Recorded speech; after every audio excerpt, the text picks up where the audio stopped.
ನಮಸ್ತೆ. ಈ ದಿನ ಆರೋಗ್ಯಕ್ಕೋಸ್ಕರ ಯೋಗ ಅಭ್ಯಾಸಗಳನ್ನು ಮಾಡ್ತಾ ಬರೋಣ. ಯೋಗಾಸನಗಳಲ್ಲಿ ಕುಳಿತು ನಿಂತು ಮಲಗಿ ಮಾಡುವ ಆಸನಗಳನ್ನು ನಾವು ಅಭ್ಯಾಸ ಮಾಡ್ತಾ ಬರ್ತೇವೆ. ಪ್ರಾರ್ಥನೆಯೊಂದಿಗೆ ಈ ಅಭ್ಯಾಸವನ್ನು ಪ್ರಾರಂಭ ಮಾಡೋಣ. ನಮಸ್ಕಾರ ಮುದ್ರೆಗೆ ಬರೋಣ. ಎಲ್ಲ ಈಗ ಎರಡೂ ಹಸ್ತಗಳನ್ನು ಎದೆ ಮಧ್ಯಭಾಗದಲ್ಲಿ ತೆಗೆದುಕೊಳ್ತಾ ನಮಸ್ಕಾರ ಮುದ್ರೆಯಲ್ಲಿ ಕುಳಿತುಕೊಳ್ಳೋಣ. ಈಗ ಪ್ರಾರ್ಥನೆ. ಮೊದಲಿಗೆ 3 ಬಾರಿ ಓಂಕಾರೋಪಾಸನೆ.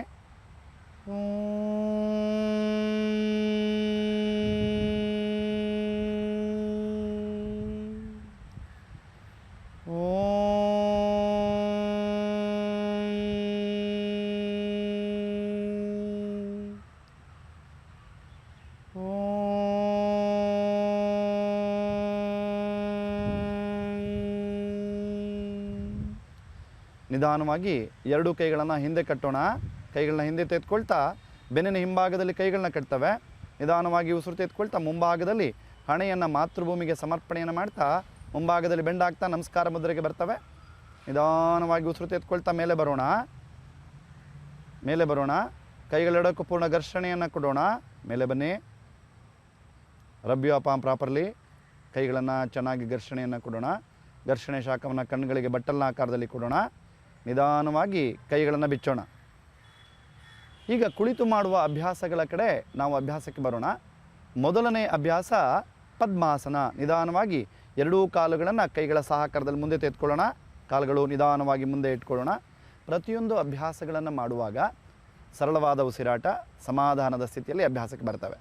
ನಿಧಾನವಾಗಿ ಎರಡೂ ಕೈಗಳ ಸಹಾಯದಲ್ಲಿ ಪದ್ಮಾಸನಕ್ಕೆ ಬರೋಣ. ಮೊದಲು ಬಲಗಾಲನ್ನು ಮಂಡಿಯಲ್ಲಿ ಮಡಚಿ ಎಡಭಾಗದ ತೊಡೆಯ ಮೇಲೆ ಹಾಕೋಣ.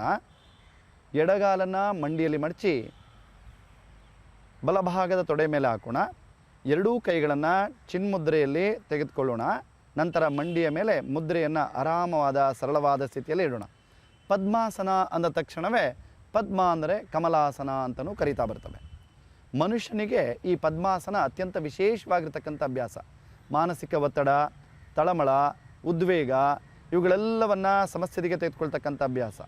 ಈ ಅಭ್ಯಾಸ ಆರೋಗ್ಯಕ್ಕಷ್ಟೇ ಅಲ್ಲ, ಕಣ್ಣನ್ನು ಮುಚ್ಚಿ ಮಾಡಿದಾಗ ಇದನ್ನು ಆಧ್ಯಾತ್ಮಿಕವಾಗಿಯೂ ಅಭ್ಯಾಸವನ್ನು ಮಾಡ್ತಾ ಬರ್ತವೆ. ನಿಧಾನವಾಗಿ ಕಣ್ಣುಗಳನ್ನು ಮುಚ್ಚಿ ನಮ್ಮ ಉಸಿರಾಟವನ್ನೇ ಗಮನಿಸ್ತಾ ಬರ್ತಕ್ಕಂಥದ್ದು.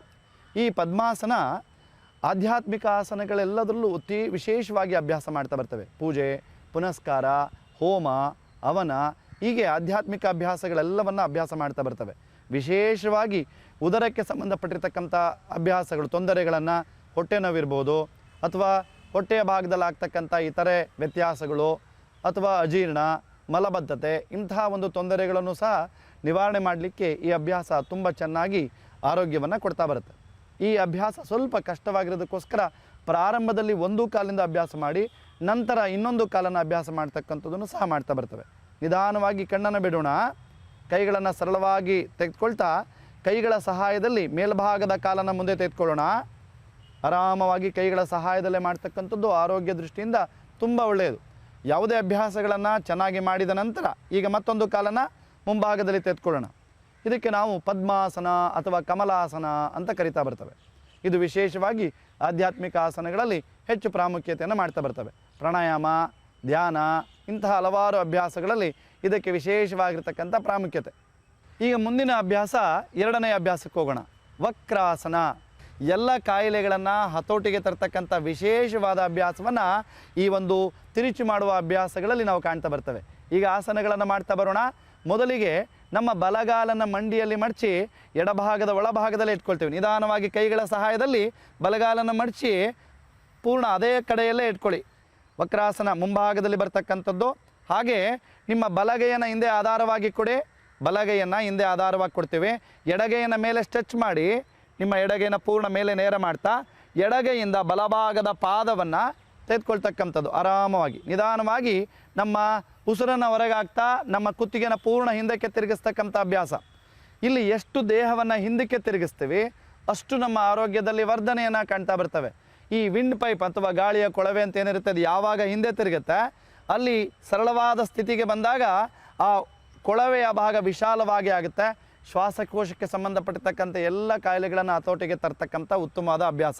ಅದರ ಜೊತೆಗೆ ಅಷ್ಟೇ ಅಲ್ಲ, ಯಾವಾಗ ಉದರ ಭಾಗ ಚೆನ್ನಾಗಿ ತಿರುಗ್ತಾ ಬರುತ್ತೆ ಆ ಅಭ್ಯಾಸದ ಮೂಲಕ ಅಜೀರ್ಣ, ಮಲಬದ್ಧತೆ ಹಾಗೆ ವಿಶೇಷವಾಗಿ ಮನುಷ್ಯನಿಗೆ ಬರ್ತಕ್ಕಂಥ ಸೊಂಟ ಭಾಗದಲ್ಲಿ ಬರ್ತಕ್ಕಂಥ ಹೆಚ್ಚಿನ ಕೊಬ್ಬನ್ನು ಹೊರಗಡೆ ತೆಗೆಯುವುದರ ಜೊತೆ ದೇಹದ ತೂಕ ಮತ್ತು ವಿಸ್ತೀರ್ಣವನ್ನು ಹತೋಟಿಗೆ ತರ್ತಾ ಬರುತ್ತೆ. ಅದರ ಜೊತೆಗೆ ಕಿಡ್ನಿಯನ್ನು ಹತೋಟಿಗೆ, ಅದರ ಏನು ಫಂಕ್ಷನ್ ಅಂತ ಕರಿತಾ ಬರ್ತವೆ, ಅದನ್ನು ಸರಳವಾಗಿ ಅಥವಾ ಸಮರ್ಪಕವಾಗಿ ಮಾಡುವುದರ ಜೊತೆ ವಿಶೇಷವಾಗಿ ಥೈರಾಯ್ಡ್, ಕುತ್ತಿಗೆಯ ಭಾಗದ ಸ್ನಾಯುಗಳನ್ನು ಶಕ್ತಿಯುತವಾಗಿ ಮಾಡ್ತಾ ಬರುತ್ತೆ. ಇವತ್ತಿನ ಸಂದರ್ಭಗಳಲ್ಲಿ ಬರ್ತಾ ಇರತಕ್ಕಂಥ ಥೈರಾಯ್ಡ್ ಇರ್ಬೋದು, ಪ್ಯಾರಾಥೈರಾಯ್ಡ್ ಅಥವಾ ಥೈರಾಯ್ಡ್, ಆ ಏನು ಗ್ರಂಥಿಗಳನ್ನು ನಿವಾರಣೆ, ಅದರ ತೊಂದರೆಯನ್ನು ನಿವಾರಣೆ ಮಾಡಿ ಅವುಗಳನ್ನು ಅತ್ಯಂತ ಶಾಶ್ವತವಾಗಿರ್ತಕ್ಕಂಥ ಉತ್ತಮವಾದ ಒಂದು ಆರೋಗ್ಯವನ್ನು ಕೊಡಲಿಕ್ಕೆ ಈ ಅಭ್ಯಾಸ ತುಂಬ ಚೆನ್ನಾಗಿ ಕೆಲಸ ಮಾಡ್ತಾ ಬರುತ್ತೆ. ಈಗ ನಿಧಾನವಾಗಿ ನಮ್ಮ ಹಿಡಿದಿರುವ ಕೈಯನ್ನು ಆರಾಮಾಗಿ ಕೈಯನ್ನು ಮೇಲೆ ಚಾಚ್ತಾ ಬರ್ತವೆ. ಹಾಗೆ ಕೈಯನ್ನು ಕೆಳಗಡೆ ಇಳಿಸ್ಕೊಳ್ತೇವೆ. ನಮ್ಮ ಹಿಂಭಾಗದ ಕೈಯನ್ನು ಮುಂದೆ ತೆಗೆದುಕೊಳ್ತೇವೆ. ಕುತ್ತಿಗೆಯನ್ನು ಮುಂದೆ ತಿರುಗಿಸ್ತಾ ನಮ್ಮ ನಿಂತಿರುವ ಕಾಲನ್ನು ಮುಂದೆ ನೇರ ಚಾಚ್ತಾ ಬರ್ತವೆ. ಈ ಅಭ್ಯಾಸದ ನಂತರ ಒಂದೆರಡು ಉಸಿರಾಟಗಳಲ್ಲಿ ಸಮಾಧಾನವಾಗಿ ಉಸಿರಾಟವನ್ನು ಮಾಡ್ತಾ ಇದೇ ಅಭ್ಯಾಸವನ್ನು ಮತ್ತೊಂದು ಕಡೆಯಿಂದ ಮಾಡ್ತಕ್ಕಂಥದ್ದು. ಒಂದೇ ಅಭ್ಯಾಸ ಮಾಡಿದಾಗ ದೇಹದ ಒಂದು ಭಾಗ ಮಾತ್ರ ಆರೋಗ್ಯವನ್ನು ಪಡೀತಾ ಬರುತ್ತೆ. ಅಷ್ಟೇ ಸಮಯ ಮತ್ತು ಅಷ್ಟೇ ಉಸಿರಾಟವನ್ನು ಮತ್ತೊಂದು ಕಡೆಯಿಂದ ಮಾಡ್ತಕ್ಕಂಥದ್ದು ವಿಶೇಷವಾಗಿರ್ತಕ್ಕಂಥ ಅಭ್ಯಾಸ ಯೋಗದಲ್ಲಿ. ಈಗ ಮತ್ತೊಂದು ಕಡೆಯಿಂದ ಅಭ್ಯಾಸ ಮಾಡೋಣ. ನಿಧಾನವಾಗಿ ಎರಡೂ ಕೈಗಳ ಸಹಾಯದಿಂದ ಎಡಗಾಲನ ಮಂಡಿಯಲ್ಲಿ ಮಡಚಿ ಪಕ್ಕದಲ್ಲಿಡೋಣ. ಎಡಗೈಯನ್ನು ಹಿಂದೆ ಆಧಾರವಾಗಿ ಕೊಡೋಣ. ಬಲಗೈಯನ್ನು ಮೇಲೆ ಸ್ಟ್ರೆಚ್ ಮಾಡೋಣ. Raise your right hand. ಚೆನ್ನಾಗಿ ಉಸಿರು ತೆಗೆದುಕೊಳ್ತಾ ಉಸಿರನ್ನು ಬಿಡ್ತಾ ನಿಮ್ಮ ಬಲಗೈಯಿಂದ ಎಡಪಾದದ ಮಧ್ಯಭಾಗವನ್ನು ಇಟ್ಕೊಳ್ಳೋಣ. ನಿಧಾನವಾಗಿ ಉಸಿರನ್ನು ಬಿಡ್ತಾ ಹಿಂದೆ ತಿರುಗೋಣ. ಮತ್ತು ಇಲ್ಲಿ ಎಷ್ಟು ಕುತ್ತಿಗೆನ ಹಿಂದೆ ತಿರುಗಿಸ್ತೀವಿ ಅಷ್ಟು ನಮ್ಮ ಕುತ್ತಿಗೆಯ ಸ್ನಾಯುಗಳಿಗೆ ವಿಶೇಷವಾಗಿರ್ತಕ್ಕಂಥ ಆರೋಗ್ಯ ಸಿಗ್ತಕ್ಕಂಥದ್ದನ್ನು ಕಾಣ್ತಾ ಬರ್ತವೆ. ಎಷ್ಟು ನಮ್ಮ ದೇಹದ ಭುಜಭಾಗ ಹಿಂದಕ್ಕೆ ತಿರುಗ್ತಾ ಬರುತ್ತೆ ಅಷ್ಟು ವಿಂಡ್ ಪೈಪ್ಗಳು ತುಂಬ ಚೆನ್ನಾಗಿ ಕೆಲಸವನ್ನು ಮಾಡ್ತಕ್ಕಂಥದ್ದನ್ನು ನಾವು ಕಾಣ್ತಾ ಬರ್ತವೆ. ಮಲಬದ್ಧತೆ, ಈ ಅಭ್ಯಾಸ 7 ಕಾಯಿಲೆಗಳನ್ನು ಹತೋಟಿಗೆ ತರ್ತಕ್ಕಂಥದ್ದು. ವಿಶೇಷವಾಗಿ ಇವತ್ತಿನ ಸಂದರ್ಭಗಳಲ್ಲಿ ಬರ್ತಕ್ಕಂಥ ಏನು ಬೆನ್ನು ನೋವು ಅಂತಕ್ಕಂಥದ್ದು, ಆ ಬೆನ್ನು ನೋವು ನಮಗೆ ಏನು ಭಾರ ಎತ್ತುವುದರ ಮೂಲಕ ಬಂದಿರಬಹುದು, ಅಥವಾ ಹೆಚ್ಚಿನ ವಿಶೇಷವಾಗಿ ದೀರ್ಘಕಾಲದ ಬೆನ್ನು ನೋವು ಇರ್ಬೋದು, ಅಥವಾ ಸ್ಪೈನಲ್ ಕಾರ್ಡಲ್ಲಿ ಬರ್ತಕ್ಕಂಥ ಯಾವುದೇ ರೀತಿಯ ತೊಂದರೆಗಳಿರ್ಬೋದು. ಇವುಗಳನ್ನು ಸಂಪೂರ್ಣವಾಗಿ ನಿವಾರಣೆಯನ್ನು ಮಾಡಿ ಆರೋಗ್ಯ ವರ್ಧನೆಗೆ ಬೇಕಾಗಿರ್ತಕ್ಕಂಥ ಬೆನ್ನು ನೋವನ್ನು ಸಂಪೂರ್ಣವಾಗಿ ನಿವಾರಣೆ ಮಾಡ್ತಕ್ಕಂಥ ಅಭ್ಯಾಸವನ್ನು ಈ ಸಾಧನೆಯಲ್ಲಿ ಕಾಣ್ತಾ ಬರ್ತವೆ. ಹಾಗಾಗಿ ಮಾನವನಿಗೆ ವರದಾನ ಈ ಒಂದು ವಕ್ರಾಸನ ಅಂತಕ್ಕಂಥದ್ದು. ಮತ್ಸ್ಯೇಂದ್ರಾಸನದ ಪೂರ್ವಭಾವಿಯಾಗಿ ಈ ಅಭ್ಯಾಸವನ್ನು ಮಾಡ್ತಕ್ಕಂಥದ್ದು ಆರೋಗ್ಯ ದೃಷ್ಟಿಯಿಂದ, ಅಭ್ಯಾಸ ದೃಷ್ಟಿಯಿಂದ ತುಂಬ ಚೆನ್ನಾಗಿ ಸಹಕಾರಿಯಾಗ್ತಕ್ಕಂಥದ್ದನ್ನು ಕಾಣ್ತಾ ಬರ್ತವೆ. ನಿಧಾನವಾಗಿ ಹಿಡಿದಿರುವ ಕೈಯನ್ನು ಬಲಗೈಯನ್ನು ನಿಧಾನವಾಗಿ ಮೇಲೆ ಚಾಚೋಣ. ಬಲಗೈಯನ್ನು ಆರಾಮಾಗಿ ಕೆಳಗಡೆ ತೊಡೆಯ ಪಕ್ಕದಲ್ಲಿ ಇಟ್ಕೊಳ್ಳೋಣ. ಹಿಂದಿನ ಕೈಯನ್ನು ಆರಾಮಾಗಿ ಮುಂದಕ್ಕೆ ತೆಗೆದುಕೊಳ್ಳೋಣ. ನಿಧಾನವಾಗಿ ಮುಂದಕ್ಕೆ ತಿರುಗ್ತಾ ನಮ್ಮ ಎಡಗಾಲನ್ನು ಮುಂಭಾಗದಲ್ಲಿ ನೇರ ಮಾಡಿ ಆರಾಮಾಗಿ ಒಂದೆರಡು ಉಸಿರಾಟವನ್ನು ಮಾಡೋಣ. ಇದು ವಕ್ರಾಸನದ ಅಭ್ಯಾಸವನ್ನು ಈಗ ಮಾಡಿದ್ವಿ. ಈಗ ಕುಳಿತು ಮಾಡುವ ಅಭ್ಯಾಸಗಳಲ್ಲೇ 3ನೇ ಅಭ್ಯಾಸವನ್ನು ಮಾಡೋಣ. ಇದಕ್ಕೆ ಬ್ಯಾಕ್ ಬೆಂಡಿಂಗ್ ಪೋಸ್ಚರ್, ಹಿಂದೆ ದೇಹವನ್ನು ಬಾಗಿ ಮಾಡುವ ಅಭ್ಯಾಸ. ವಿಶೇಷವಾಗಿ ನಮ್ಮ ಬೆನ್ನು ಹುರಿಯಲ್ಲಿ ಬರ್ತಕ್ಕಂಥ L4, 5, 6 ಅಂತ ಏನು ಕರಿತಾ ಬರ್ತವೆ, ಅದನ್ನು ಸಂಪೂರ್ಣವಾಗಿ ಸದೃಢವಾಗಿ ಮಾಡ್ತಕ್ಕಂಥ ಅಭ್ಯಾಸವನ್ನು ಈ ಸಾಧನೆಯಲ್ಲಿ ಕಾಣ್ತಾ ಬರ್ತವೆ. ಇದಕ್ಕೆ ಉಷ್ಟ್ರಾಸನ ಅಥವಾ ಕ್ಯಾಮಲ್ ಪೋಸ್ಚರ್ ಅಂತ ಕರಿತಾ ಬರ್ತವೆ. ದೇಹವನ್ನು ಹಿಂದೆ ಬಾಗಿ ಮಾಡುವ ಅಭ್ಯಾಸ. ನಿಧಾನವಾಗಿ ನಾವು ಮೊದಲಿಗೆ ವಜ್ರಾಸನಕ್ಕೆ ಬರೋಣ. ಬಲಗಾಲನ ಮಂಡಿಯಲ್ಲಿ ಮಡಚಿ ಪೃಷ್ಠದ ಕೆಳಭಾಗದಲ್ಲಿ ತೆಗೆದುಕೊಳ್ಳೋಣ. ಕೈಗಳ ಸಹಾಯದಲ್ಲಿ ಆರಾಮಾಗಿ ಮಾಡ್ಬೋದು. ಹಾಗೆ ಎಡಗಾಲನ ಮಂಡಿಯಲ್ಲಿ ಮಡಚಿ ಎಡಪೃಷ್ಠದ ಕೆಳಭಾಗ, ಮಂಡಿಗಳ ಮೇಲೆ ಆರಾಮವಾಗಿ ನಿಂತ್ಕೊಳ್ಳೋಣ. ಇಲ್ಲಿ ಮೊದಲಿಗೆ ಪ್ರಾರಂಭದಲ್ಲಿ ಮಂಡಿ ಮೇಲೆ ನಿಂತ್ಕೊಳ್ಳೋಣ. ಈಗ ನೀಲ್ ಡೌನ್ ನೋಡಿ, ಈ ಥರ ಮಂಡಿ ಮೇಲೆ ನಿಂತ್ಕೊಳ್ತಕ್ಕಂಥದ್ದು. ಪ್ರಾರಂಭದಲ್ಲಿ ಮಂಡಿ ಮತ್ತು ಪಾದವನ್ನು ಅಗಲ ಇಟ್ಟು ಮಾಡ್ಬೋದು. ಅಭ್ಯಾಸ ಆದಾಗ ನಂತರ ನಮ್ಮ ಅಭ್ಯಾಸ ಹೆಚ್ಚಾದಾಗೆ ಕಾಲುಗಳನ್ನು ಕೂಡಿಸಿನೂ ಬೇಕಾದ್ರೂ ಮಾಡ್ಬೋದು. ಈಗ ಆರೋಗ್ಯ ದೃಷ್ಟಿಯಿಂದ ಸ್ವಲ್ಪ ಮಂಡಿಯನ್ನು ಕಾಲನ್ನು ಅಗಲ ಮಾಡೋಣ. ಕೈಗಳನ್ನ ಮುಂದೆ ತೆಗೆದುಕೊಳ್ಳೋಣ. ಆರಾಮಾಗಿ ಎರಡೂ ಕೈಗಳು ಮುಂದೆ ಭುಜಕ್ಕೆ ಸಮಾನಾಂತರವಾಗಿ ಮುಂದೆ ಬರಲಿ. ನಿಧಾನವಾಗಿ ಬಲಗೈಯನ್ನು ಬಲ ಹಿಮ್ಮಡಿಯ ಮೇಲೆ ತೆಗೆದುಕೊಳ್ಳೋಣ ಹಿಂಭಾಗದಲ್ಲಿ. ಹಾಗೆ ಎಡಗೈಯನ್ನು ಎಡ ಹಿಮ್ಮಡಿಯ ಮೇಲೆ ತೆಗೆದುಕೊಳ್ಳೋಣ. ಈಗ ನಿಧಾನವಾಗಿ ನಮ್ಮ ಅಭ್ಯಾಸ ಹೆಚ್ಚಾದಾಗೆ ಸೊಂಟನ ಸ್ವಲ್ಪ ಮುಂದೆ ತಳ್ತಾ ಎರಡೂ ಭುಜಗಳ ಸಹಾಯದಲ್ಲಿ ಆಧಾರವನ್ನು ಕೊಟ್ಟು ಹಿಂದೆ ಕುತ್ತಿಗೆಯನ್ನು ಮಲಗಿಸೋಣ. ಈ ಕುತ್ತಿಗೆಯ ಭಾಗ ಒತ್ತಡಕ್ಕೆ ಕೊಡಬಾರ್ದು, ಸರಳವಾಗಿ ಇರಬೇಕು. ಕುತ್ತಿಗೆಯಲ್ಲಿ ಉಸಿರಾಟ ಅತ್ಯಂತ ಸಮರ್ಪಕವಾಗಿ ಮಾಡ್ತಕ್ಕಂಥ ಅಭ್ಯಾಸ. ಸಾಧನೆ ಹೆಚ್ಚಾದಾಗೆ ನಮ್ಮ ಸೊಂಟವನ್ನು ಮುಂದಕ್ಕೆ ತೆಗೆದುಕೊಳ್ತಾ ಹಾಗೆ ಎರಡೂ ಮಂಡಿಗಳನ್ನು ಕುಡಿಸ್ತಾ ಅಭ್ಯಾಸವನ್ನು ಮಾಡ್ತಾ ಬರ್ತವೆ. ಇದು ವಿಶೇಷವಾಗಿ ಸೊಂಟದ ಸ್ನಾಯುಗಳಿಗೆ, ಮೇರುದಂಡಕ್ಕೆ, ಶ್ವಾಸಕೋಶದ ತೊಂದರೆಗೆ, ಹಾಗೆ ನಮ್ಮ ಏನು ಈ ಎದೆಯ ಭಾಗದ ವಕ್ಷಸ್ಥಳದಲ್ಲಿ ಬರ್ತಕ್ಕಂಥ ಕುಗ್ಗುವಿಕೆಯ ಅಭ್ಯಾಸ, ವಿಶೇಷವಾಗಿ ಮಹಿಳೆಯರಿಗೆ ತಮ್ಮ ಈ ಸ್ತನದ ಭಾಗವನ್ನು ಹೆಚ್ಚು ವೈಶಾಲ್ಯತೆಯನ್ನು ಮಾಡ್ತಕ್ಕಂಥ ಅಭ್ಯಾಸ. ಅದು ಆರೋಗ್ಯ ಮತ್ತು ಸುಂದರತೆ ಎರಡಕ್ಕೂ ವಿಶೇಷವಾಗಿ ಈ ಅಭ್ಯಾಸವನ್ನು ನಾವು ಕಾಣ್ತಾ ಬರ್ತವೆ. ನಿಧಾನವಾಗಿ ಮತ್ತೊಮ್ಮೆ ಕೈಗಳನ್ನು ಮುಂಭಾಗದಲ್ಲಿ ತೆಗೆದುಕೊಳ್ತಾ ಬರೋಣ. ಆರಾಮಾಗಿ ಒಂದೊಂದೇ ಕೈಯನ್ನು ಮೇಲಕ್ಕೆ ನಮಗೆ ಅನುಕೂಲವಾದ ಕೈಯನ್ನು ಮಾಡ್ತಾ ಬರ್ಬೋದು. ಹಿಂಗೇ ಮಾಡಬೇಕು ಅಂತೇನಿಲ್ಲ. ನಮ್ಮ ಕೈ ಯೂನಿಫಾರ್ಮ್ಗೋಸ್ಕರ ನಾವೊಂದು ಬಲಗೈಯೇ ಎಡಗೈಯೇ ಮಾಡಿ ಅಂತ ಹೇಳ್ತಾ ಬರ್ತವೆ. ಸಾಧನೆಯಲ್ಲಿ ನಿಮ್ಮ ಅನುಕೂಲಕ್ಕೆ ನಿಧಾನವಾಗಿ ಕುಳಿತುಕೊಳ್ಳೋಣ ಆರಾಮಾಗಿ. ಈಗ ಇದೇ ಸ್ಥಿತಿಯಲ್ಲಿ ಕೈಗಳನ್ನು ಆರಾಮಾಗಿ ಇಡೋಣ. ಸರಳವಾಗಿ ಮಂಡಿಯ ಮೇಲೆ ಕೈಗಳು ಬರಲಿ. ಇದು ವಜ್ರಾಸನದ ಮಧ್ಯಭಾಗದಲ್ಲಿ, ಎಲ್ಲ ಆಸನಗಳ ಮಧ್ಯಭಾಗದಲ್ಲಿ ಮಾಡ್ತಾ ಬರ್ತವೆ. ಇದನ್ನು ವಿಶ್ರಾಂತಿ ಸ್ಥಿತಿಗೆ ಯಾವುದೇ ಒಂದು ಆಸನ ಮಾಡಿದಾಗ ಅದಕ್ಕೆ ಕಾಂಪ್ಲಿಮೆಂಟ್ರಿ ಪೂರಕ ಆಸನ ಅಂತ ಕರಿತಾ ಬರ್ತವೆ. ಕಾಂಪ್ಲಿಮೆಂಟ್ರಿ ಪೋಸ್ಚರ್ ಅಂತ ಅಂದರೆ ದೇಹ ಇವಾಗ ಹಿಂದಕ್ಕೆ ಬಗ್ಗಿದೆ, ಈಗ ಮುಂದಕ್ಕೆ ಬಾಗುವ ಅಭ್ಯಾಸ. ಈಗ ಇದಕ್ಕೆ ಕಾಂಪ್ಲಿಮೆಂಟ್ರಿ ಪೋಸ್ಚರ್ ಶಶಂಕಾಸನ ಅಥವಾ ಚಂದ್ರಾಸನ ಅಂತ ಕರಿತಾ ಬರ್ತವೆ. ಕೈಗಳೆರಡನ್ನು ಪೂರ್ಣ ನಿಧಾನವಾಗಿ ಮೇಲಕ್ಕೆ ತಲೆಯ ಮೇಲ್ಭಾಗದಲ್ಲಿ ನೇರವಾಗಿ ತೆಗೆದುಕೊಳ್ಳೋಣ. ಕೈಗಳನ್ನ ಸ್ಟ್ರೆಚ್ ಮಾಡೋಣ. ಆ ಕೈಗಳ ಸಹಾಯದಲ್ಲಿ ನಿಧಾನವಾಗಿ ಉಸಿರು ಬಿಡ್ತಾ ಮುಂಭಾಗದಲ್ಲಿ ಹಣೆಯನ್ನು ನೆಲಕ್ಕೆ ತಾಗಿಸ್ತಾ ಬರೋಣ. ಇದಕ್ಕೆ ಶಶಂಕಾಸನ ಅಂತ ಕರಿತಾ ಬರ್ತವೆ. ಯಾವಾಗ ದೇಹ ಹಿಂದಕ್ಕೆ ಬೆಂಡಾಗಿರುತ್ತೆ, ಸ್ಟ್ರೆಚ್ ಆಗಿರುತ್ತೆ, ಹಿಗ್ಗಿರುತ್ತೆ, ಅದಕ್ಕೆ ಈಗ ಕಾಂಪ್ಲಿಮೆಂಟ್ರಿಯಾಗಿ ಮುಂದಕ್ಕೆ ಹಿಗ್ಗಿಸಕ್ಕಂಥ ಅಭ್ಯಾಸ.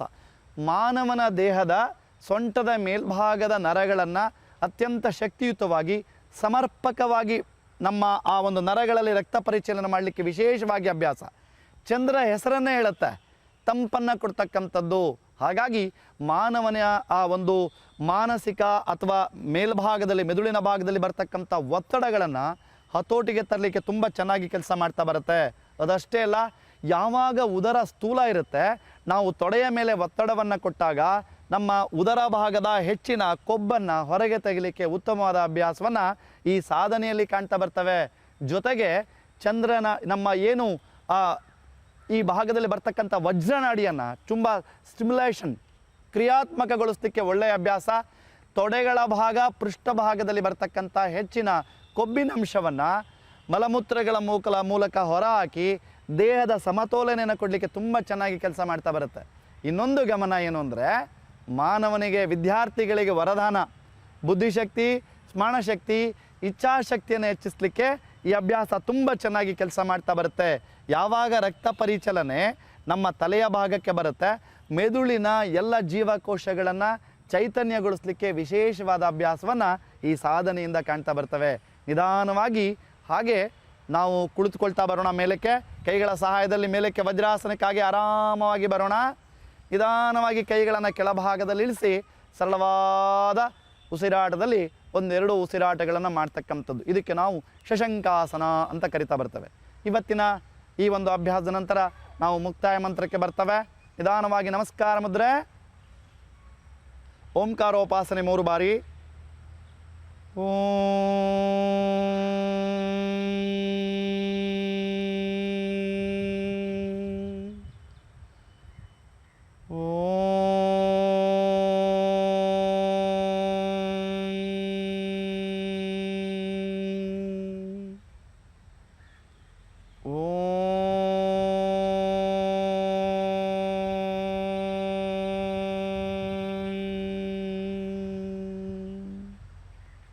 ನಿಧಾನವಾಗಿ ಕೈಗಳನ್ನು ಇಳಿಸಿ, ಕೈಗಳಿಗೆ ಪೂರ್ಣ ಘರ್ಷಣೆಯನ್ನು ಕೊಡಿ. ಚೆನ್ನಾಗಿ ಘರ್ಷಣೆಯನ್ನು ಮಾಡಿ ಕೈಗಳನ್ನು ಚೆನ್ನಾಗಿ ಶಾಖ ಬರುವ ಹಾಗೆ ಮಾಡ್ತಾ ನಿಧಾನವಾಗಿ ಎರಡೂ ಕೈಗಳ ಶಾಖವನ್ನು ಕಣ್ಣುಗಳಿಗೆ ಬಟ್ಟಲಿನ ಆಕಾರದಲ್ಲಿ ಕೊಡಿ. ಶಾಖ ತಂಪಾದ ನಂತರ ನಿಧಾನವಾಗಿ ಕೈಗಳನ್ನು ಕೆಳಭಾಗದಲ್ಲಿ ಇಳಿಸ್ತಾ ಕಣ್ಣನ್ನು 4-5 ಬಾರಿ ಮಿಟುಕಿಸ್ತಾ ನಿಧಾನವಾಗಿ ಕಣ್ಣುಗಳನ್ನು ಬಿಡಿ. ಏನು ಇವತ್ತಿನ ತರಗತಿಯಲ್ಲಿ ನಾವು ಅಭ್ಯಾಸ ಮಾಡಿದ್ವಿ, ಇದನ್ನು ಪ್ರತಿನಿತ್ಯ ನಿಮ್ಮ ಅನುಕೂಲಕ್ಕೆ ಸಕ್ಕಂತೆ ಅಭ್ಯಾಸವನ್ನು ಮಾಡ್ತಾ ಹೆಚ್ಚು ಸಮಯವನ್ನು ಹೆಚ್ಚು ಮಾಡ್ತಾ ಬರ್ತಕ್ಕಂಥದ್ದು ಆರೋಗ್ಯ ದೃಷ್ಟಿಯಿಂದ ಒಳ್ಳೆಯದು. ಬಹಳಷ್ಟು ಜನ ಆಸನಗಳಿಗೆ ಪ್ರಾಮುಖ್ಯತೆಯನ್ನು ಕೊಡ್ತಾರೆ, ಹೆಚ್ಚು ಆಸನಗಳನ್ನು ಮಾಡಬೇಕು ಅಂತ. ಅದು ಮುಖ್ಯ ಅಲ್ಲ, ಆಸನದ ಪೂರ್ಣ ಸ್ಥಿತಿಯಲ್ಲಿ ಹೆಚ್ಚು ಉಸಿರಾಟಗಳನ್ನು ಮಾಡ್ತಕ್ಕಂಥದ್ದನ್ನು ಅಭ್ಯಾಸ ಮಾಡ್ತಾ ಬರಬೇಕು. ಪ್ರಾರಂಭದಲ್ಲಿ 5-6 ಉಸಿರಾಟ, ನಂತರ ಸಾಧನೆ ಹೆಚ್ಚಾದಾಗೆ 6ರಿಂದ 9, 9ರಿಂದ 15 ಹೀಗೆ ಸುಮಾರು 27 ಉಸಿರಾಟಗಳನ್ನು ಒಂದು ಆಸನಗಳಲ್ಲಿ ಮಾಡುವುದರ ಮೂಲಕ ಆ ಆಸನದ ಪೂರ್ಣ ಫಲಾಫಲವನ್ನು ಪಡೀಲಿಕ್ಕೆ ಅನುಕೂಲ ಆಗ್ತಾ ಬರುತ್ತೆ. ಇವತ್ತಿನ ತರಗತಿಯನ್ನು ಇಲ್ಲಿಗೆ ಮುಕ್ತಾಯ ಮಾಡೋಣ.